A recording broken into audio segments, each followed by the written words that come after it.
Hey guys, Brian Smith here from Performance Tennis. Today we're going to talk about shading and how shading can help us become a much better baseline player. Stay tuned and we'll take a look at it. Alright guys, two things that we're going to talk about today is shading and where we should be on the court.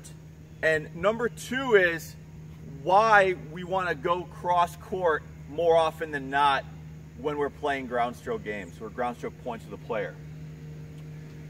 So going over the first one is, where should we shade to? A lot of times when we're taught how to play, we're told to recover back to the middle. And that's fine, and my recovery point should be between these two cones if my ball goes between those two cones on the other side.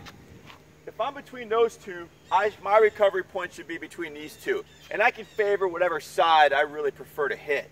Now, where it gets tricky is when I get pulled or I hit a shot that pulls my opponent either off the forehand side or off to the backhand side.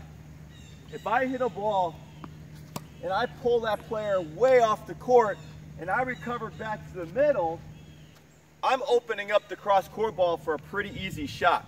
And from their shot selection, that's easier for them because angle will create an angle and cross-court is safer than down the line. So my recovery should be, I hit that same ball, I want to come right about here. If they do happen to go down the line, I got 3 or 4 steps, I got that line covered. I also got 3 or 4 steps and I got the angle covered, okay? Shading is about being able to make court coverage more efficient. Now, let's assume, and this is going into principle number 2, is why should I continue to go cross court in a rally? Why is it considered a safest shot?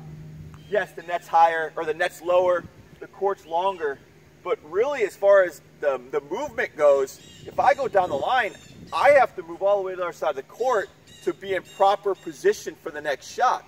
So what that would look like is, if I'm out here, I hit that ball down the line, before that ball gets struck, I'm supposed to be all the way over here.